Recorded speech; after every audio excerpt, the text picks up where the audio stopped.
Il existe près de 12 000 ETF différents à travers le monde. Mais Euronext en recense seulement 200 éligibles au PEA, le plan d'épargne en action. En contrepartie, les plus-values de ces ETF sont exonérées d'impôts sur le revenu après 5 ans de détention sur votre PEA. Alors, lesquels de ces 200 ETF ont les meilleurs frais, suivent les meilleurs indices et ont le meilleur potentiel sur le long terme? C'est parti pour ce top 7.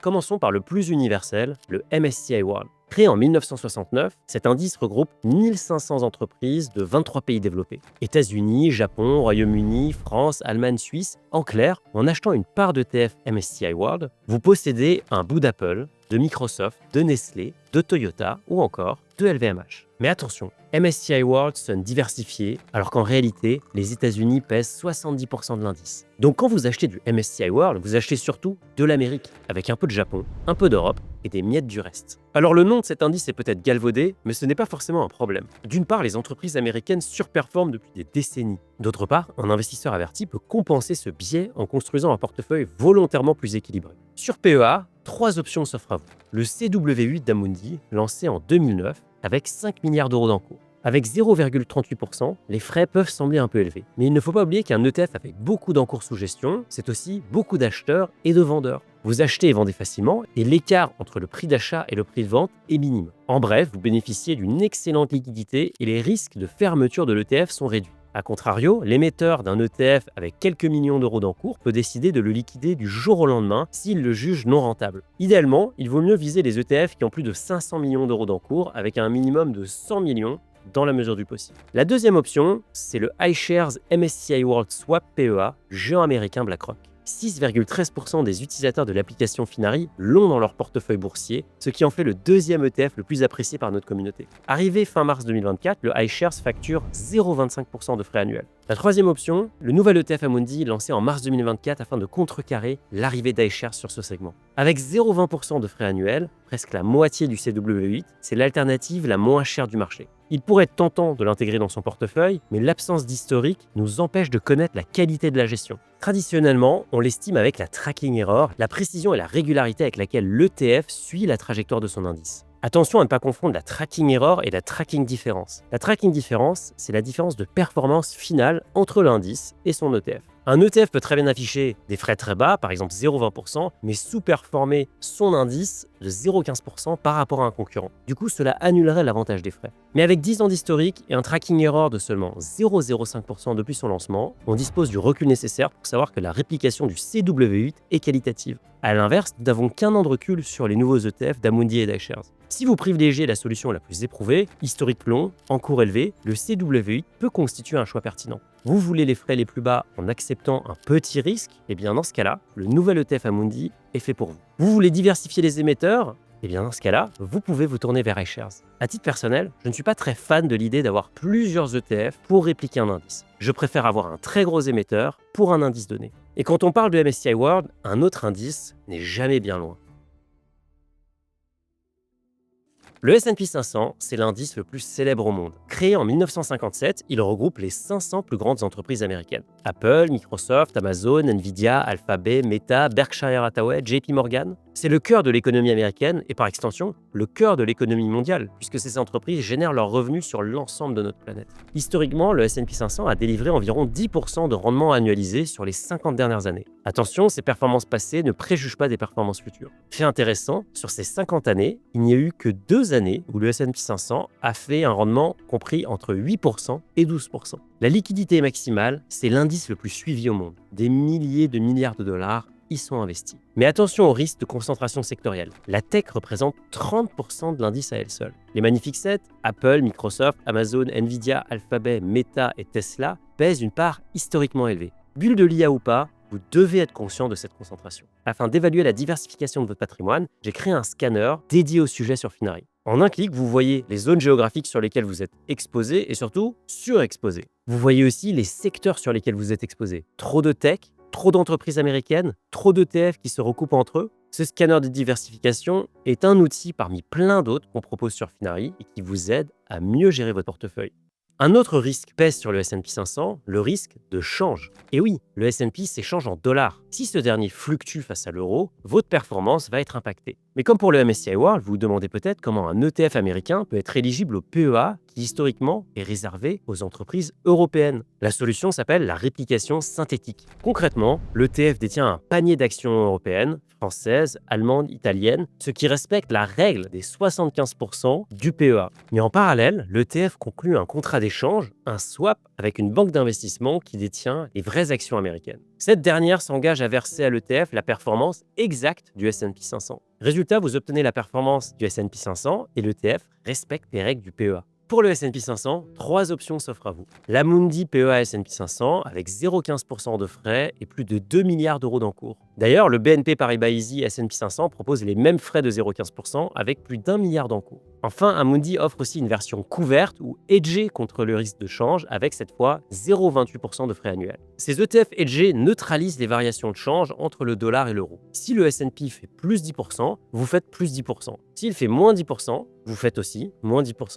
Vous ne captez que la performance des actifs, pas le mouvement des devises. Cela peut sembler rassurant, mais attention au piège. Imaginons un scénario extrême. Le S&P 500 fait plus 20% et l'euro s'effondre de 95% face au dollar. Vous avez investi 10 000 euros sur un ETF hedgé. Dans ce cas-là, vos 10 000 euros se sont transformés en 12 000 euros, un gain de 20%. L'investisseur non hedgé, lui, voit ses 10 000 euros devenir 240 000 euros. Et oui, l'ETF non hedgé l'a exposé à la hausse du dollar. Cet ETF agit alors comme une assurance. Si l'euro s'effondre, la hausse du dollar compense la perte de pouvoir d'achat. L'ETF hedgé vous isole du change, ce qui revient à parier implicitement sur la stabilité de l'euro. Il faut retenir qu'en tant que Français, vous êtes déjà exposé au risque euro dans votre quotidien, via votre salaire, votre travail ou encore votre épargne. En privilégiant une version non hedgée, vous introduisez une certaine forme de diversification supplémentaire et vous évitez les frais liés à cette couverture de change. Par exemple, sur 5 ans, la version sans couverture de change a gagné à ce jour plus de 90%. La version hedgée, elle, affiche seulement 60% de plus-value. On traverse l'Atlantique dans l'autre sens, direction l'Europe, avec le Stoxx Europe 600. 600 entreprises, large cap, mid cap et même quelques small cap répartis dans 17 pays européens. Avec cet ETF, vous avez une exposition à l'Europe géographique et non seulement la zone euro. Le Royaume-Uni est le pays le plus représenté avec 22%, suivi de la France avec 17%, la Suisse 15% et enfin l'Allemagne à 14%. Le reste est réparti entre les Pays-Bas, l'Espagne, l'Italie et les pays scandinaves. Les plus grosses positions illustrent cette diversification. ASML est un géant néerlandais des semi-conducteurs. AstraZeneca est un laboratoire pharmaceutique britannique. Nestlé et Novartis sont des géants suisses. LVMH et Hermès sont nos leaders français du luxe. SAP en Allemagne, Shell au Royaume-Uni. L'intérêt principal de cet ETF, c'est l'exposition à l'économie européenne sans concentration sur un seul pays. Le CAC 40 est 100% français, le DAX est 100% allemand, le Stoxx Europe 600 lui couvre, comme je vous le disais, 17 pays. C'est une vraie diversification intra-Europe. Les indices européens contiennent beaucoup de valeurs vieille économie. Banque, assurance, industrie. Les valorisations sont souvent attractives, mais leur potentiel de croissance est plus faible comparé aux actions tech américaines. Néanmoins, les ratios cours sur bénéfices sont bien plus bas. Il y a donc potentiellement plus de plus-value à aller chercher. En contrepartie, le rendement historique de l'indice reste inférieur au S&P 500 et au MSCI World. L'Europe est une zone économique mature avec moins de croissance explosive que les États-Unis ou encore les pays émergents. La tech européenne existe, mais elle ne pèse pas 30% de l'indice comme aux États-Unis. Sur PEA, vous avez 2 options principales pour vous exposer à cet indice. La première, c'est l'ETF d'Amundi avec 0,18% de frais et plus d'1 milliard d'euros d'encours. La deuxième, elle se trouve du côté de BNP avec 0,20% de frais et 500 millions d'euros d'encours. Mais son prix d'achat bien plus bas, 18 euros contre 250 euros pour Amundi, peut faciliter le DCA pour les petits budgets. D'ailleurs, comment évaluer si des frais sont bons ? Première règle, ne comparez pas les frais d'un ETF CAC 40 avec ceux d'un ETF marché émergent. Les marchés sont différents, la complexité de réplication l'est aussi. Mieux vaut comparer les frais entre ETF d'un même indice ou d'une même catégorie. Mes repères, pour les indices développés classiques comme le S&P 500, le CAC 40, le Stoxx 600, visez moins de 0,25%. Pour les indices mondiaux comme le MSCI World, visez moins de 0,30%. Pour les indices émergents ou de niche comme l'Inde, la Chine ou les small caps, vous pouvez aller jusqu'à 0,50% car ces marchés sont plus durs à les répliquer. Comme je vous le disais tout à l'heure, les frais ne sont qu'une partie de l'équation, il faut aussi regarder la tracking error. On descend encore d'un cran géographique avec la France et son CAC 40.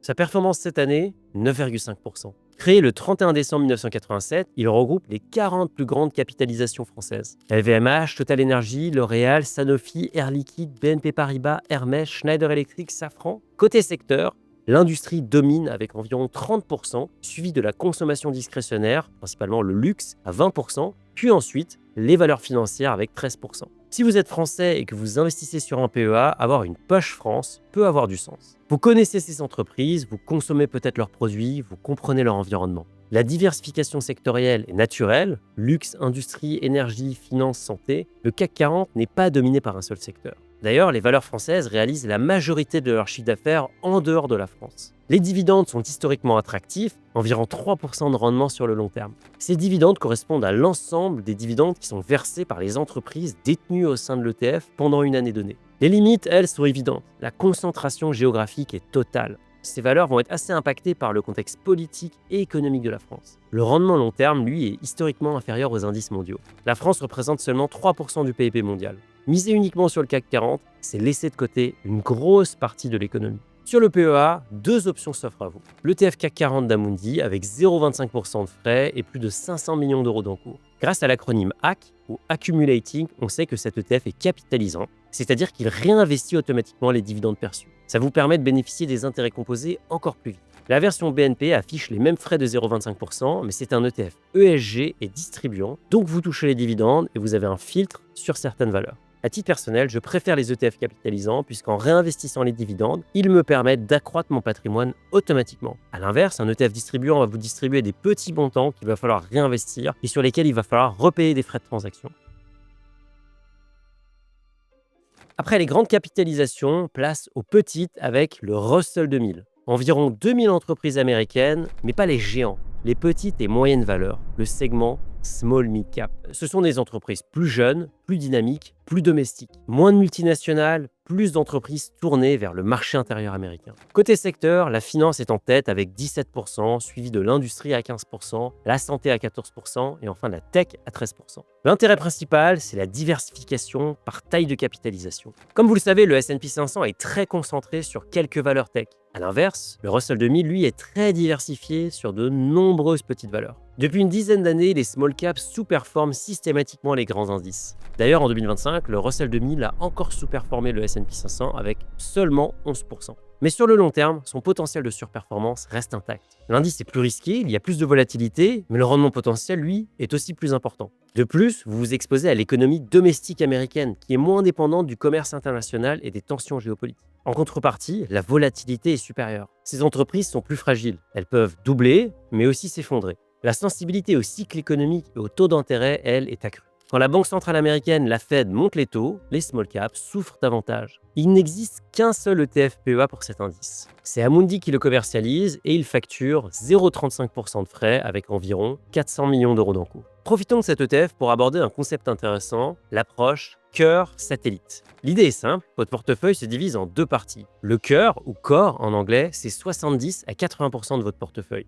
Il est investi dans des ETF mondiaux comme le MSCI World ou le S&P 500. C'est votre socle, vous n'y touchez pas, vous investissez régulièrement, quoi qu'il arrive. Les satellites, c'est la périphérie. 20 à 30% de votre portefeuille dans des ETF plus ciblés, plus dynamiques, comme les marchés émergents, des pays spécifiques ou encore les small caps. C'est là que vous pouvez exprimer vos convictions et ajuster selon vos anticipations. Le Russell 2000, c'est un satellite offensif pour les investisseurs qui acceptent plus de volatilité en échange d'un potentiel de rendement supérieur. Cette approche cœur satellite, c'est l'un des piliers de notre stratégie d'allocation chez notre gestion privée Finary One. Si vous voulez être accompagné par un gestionnaire privé et investir plus de 500 000 euros, rendez-vous dans la description.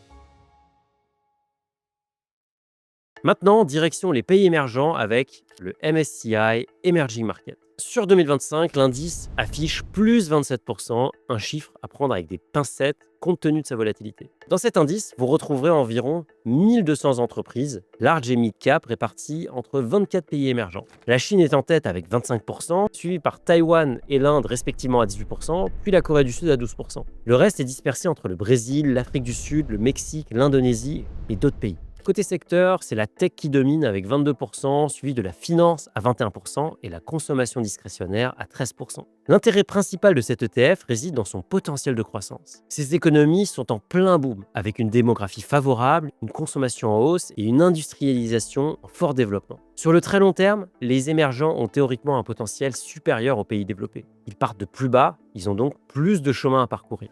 Ils offrent donc une diversification supplémentaire. Les émergents n'évoluent pas exactement comme les marchés développés. En ajoutant du MSCI Emerging Market à votre MSCI World, vous obtenez un portefeuille All Countries, le monde entier. En contrepartie, vous acceptez une volatilité bien plus élevée à cause des risques accrus, de crises politiques, de dévaluation monétaire ou encore de changements de régulation. Les risques aux pays émergents sont réels. La Chine peut décider du jour au lendemain de réguler un secteur entier, le Brésil peut traverser une crise politique et l'Inde peut imposer des restrictions sur les capitaux étrangers. Le risque de devise, lui, est omniprésent. Le yuan, la roupie, le réal, ces monnaies peuvent chuter très brutalement. Pour vous y exposer via votre PEA, deux options s'offrent à vous. Les deux sont disponibles chez Amundi et elles ont une différence. L'une est ESG, l'autre ne l'est pas. La version ESG facture 0,20% de frais et compte 500 millions d'euros d'encours. La version classique affiche les mêmes frais mais avec une valeur liquidative plus basse, environ 5 € contre 23 € pour celle avec le filtre ESG. D'ailleurs, certains courtiers proposent d'acheter des fractions d'actions, mais les fractions ne sont pas encore autorisées au sein des PEA. Donc pour l'instant, il faut acheter une part entière pour l'avoir dans votre PEA.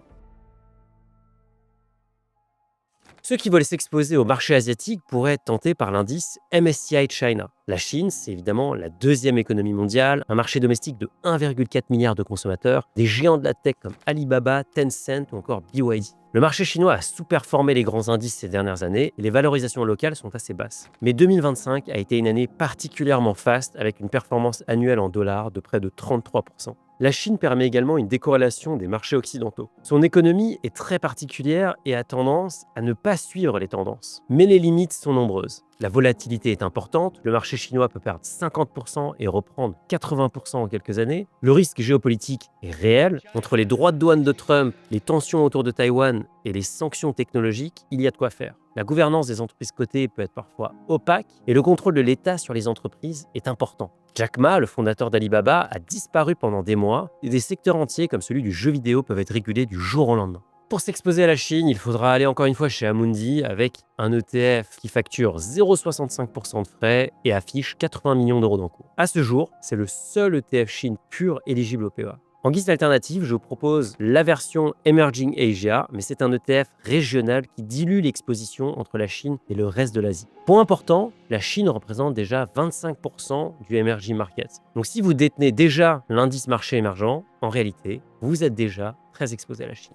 Ajouter un ETF MSCI China par-dessus, c'est surpondérer volontairement ce marché. Dans le jargon, ça s'appelle créer de l'overlap, ce qui arrive lorsque plusieurs lignes vous donnent une exposition à un même secteur, à un même pays ou à une même zone géographique. À titre personnel, je préfère éviter l'overlap et avoir plutôt des ETF qui se complètent. C'est dans ce contexte que l'Inde offre une alternative sérieuse à l'ETF China. Le MSCI India regroupe les grandes et les moyennes entreprises indiennes dans un contexte macroéconomique très favorable. 1,4 milliard d'habitants, un âge médian de 28 ans, une classe moyenne en pleine expansion et une urbanisation rapide. L'Inde est potentiellement la Chine d'il y a 20 ans, mais avec moins de tensions géopolitiques avec l'Occident. Côté secteur, la finance domine, suivie des services tech et de l'IT. L'Inde est le back-office du monde. Puis vient la consommation, portée par une classe moyenne émergente. C'est aussi une diversification hors des marchés développés et hors de la Chine. Mais les limites restent les mêmes que celles des autres pays émergents. La volatilité est très importante, avec des corrections pouvant aller jusqu'à 30% en quelques mois. Les valorisations peuvent être tendues, puisque l'Inde est en ce moment à la mode et que les prix sont montés très vite. Et enfin, le risque de devise et la gouvernance variable des entreprises présentent des risques importants. Côté ETF, il faudra aller chez Amundi pour s'exposer à l'Inde, et cela vous coûtera 0,85% de frais pour un encours de 150 millions d'euros. À ce jour, c'est la seule option pour aller sur l'Inde. La performance sur 2025 est de moins 5%, après plusieurs années de hausse importante. Avec 0,85%, vous l'aurez remarqué que cet ETF est de loin le plus cher de la sélection. Ce prix s'explique par la complexité de réplication du marché local. Il y a des restrictions réglementaires, il y a de la complexité administrative, il y a des quotas sur les investisseurs étrangers. Tout ça, ça coûte cher. Il y a aussi un autre facteur important, la réplication synthétique d'un marché émergent coûte plus cher. Si vous suivez la chaîne depuis longtemps, vous le savez, je privilégie les pays développés aux marchés émergents et je ne suis pas spécialement fan d'avoir des ETF sur des pays donnés. N'oubliez pas que ce n'est pas parce que le supermarché des ETF est rempli qu'il faut acheter tous les produits disponibles. Parfois, une ou deux lignes bien choisies peuvent suffire. Bon réveillon et bons investissements à tous, et je vous retrouve très vite sur Finari.